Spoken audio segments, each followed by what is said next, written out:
सो आ चुके हैं गाइस नई वीडियो के साथ वापस। तो गाइस इस वीडियो में हम लोग बात करने वाले हैं कि हम लोग जो कंसिस्टेंसी और इनकंसिस्टेंसी पढ़ रहे थे लीनियर इक्वेशंस में, ठीक है। तो हमने पिछली वीडियोस में क्या देखा था, ग्राफिकल मेथड देखा था कि ग्राफिकल मेथड से आप कैसे पता लगाएं कि कोई चीज़, कोई लीनियर इक्वेशन कंसिस्टेंट है या इनकंसिस्टेंट, ठीक है। जैसे अगर मैं आपको दिखाऊँ, ये देखो यहाँ पे अगर हमने दोनों को प्लॉट किया ग्राफ में, अगर दोनों इंटरसेक्ट हो रही हैं एक पॉइंट पे तो यूनिक सोल्यूशन है।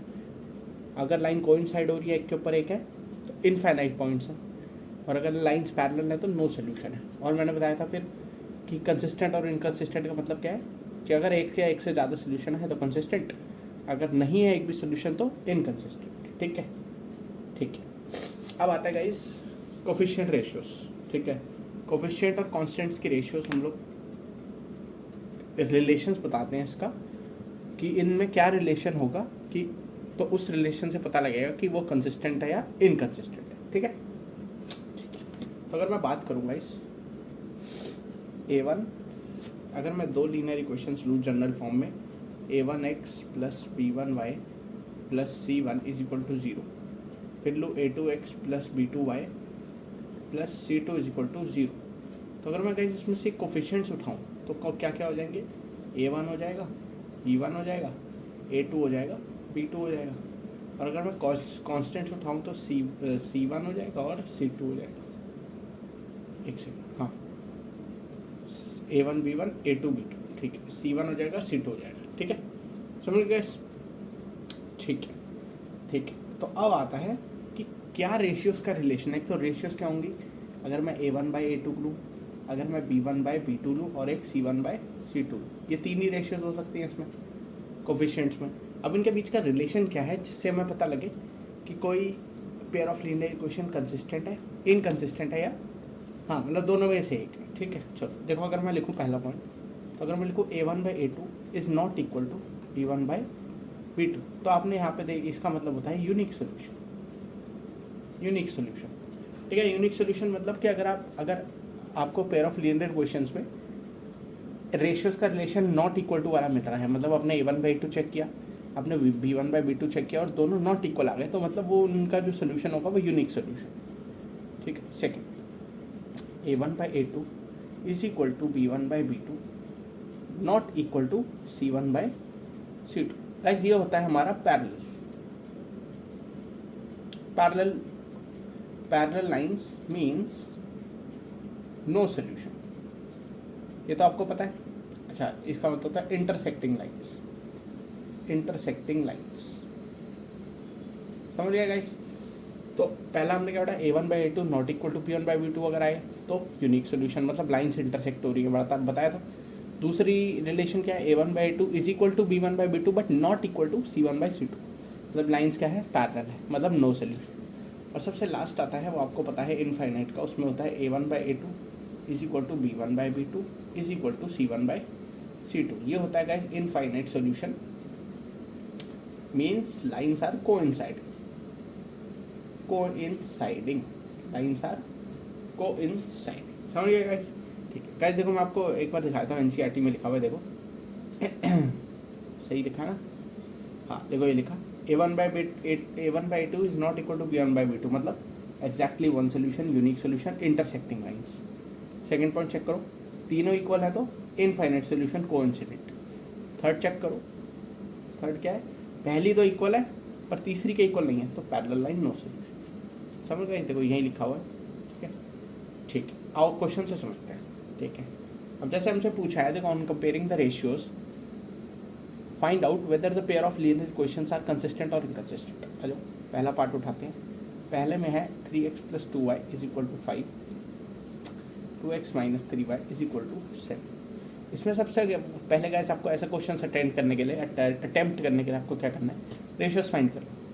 A1 बाई A2 फाइंड कर लो, B1 बाई B2 फाइंड कर लो और C1 बाई C2 फाइंड कर लो। देखो अगर मैं A1 बाई A2 फाइंड करूँगा क्या आएगा, इसका A1 क्या है 3, इसका A2 क्या है 2, 3 बाई 2, इसका B1 क्या है 2, इसका B2 क्या है -3। गाइस इसी बात का सबसे ज़्यादा ध्यान रखना है कि जब आप B2 को उठा रहे हो तो जनरल फॉर्म के हिसाब से उठाना है। अगर मैं जनरल फॉर्म इसकी लिखूँ तो A2x प्लस B2y होता है plus C2 is equal to 0, ठीक है।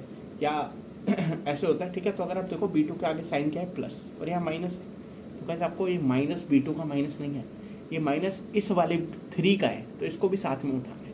समझ रहे हो ना मैं क्या कह रहा हूँ?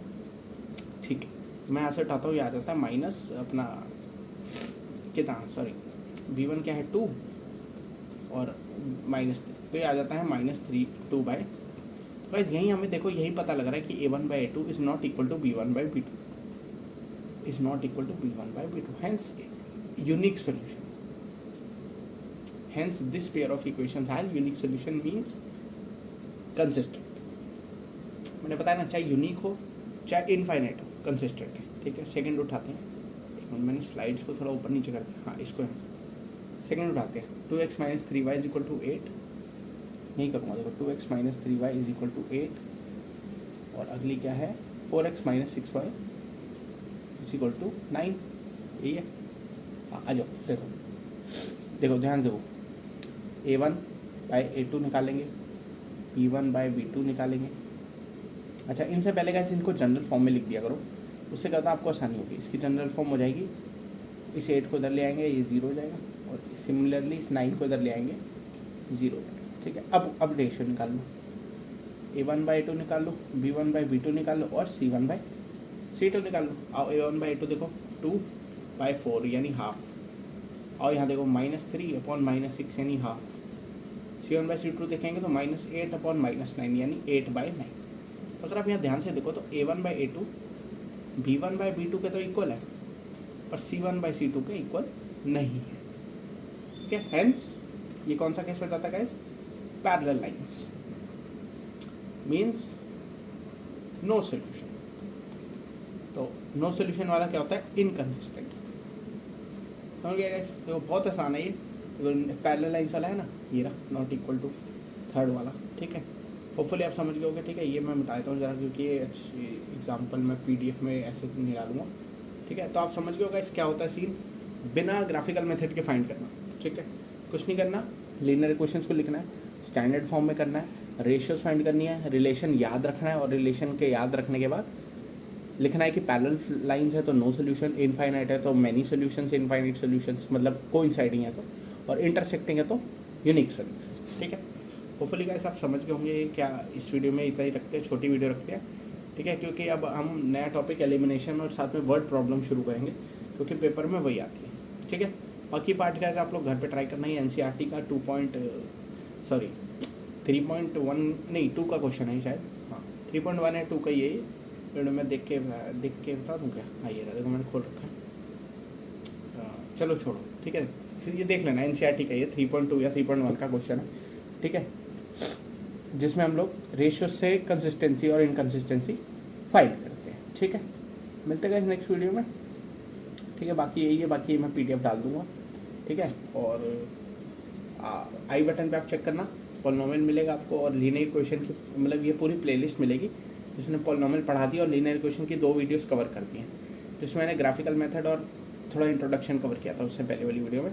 पिछली वीडियो का बहुत औसम है, बहुत एनर्जेटिकली पढ़ाया मैंने, ठीक है। तो जाके देखना, तुम्हारा अगर तुमने चैप्टर कर लिया तो रिवीजन होगा तुम्हारा, ठीक है। तो मिलते हैं गाइस नेक्स्ट वीडियो में, तब तक के लिए goodbye, take care and have a nice day.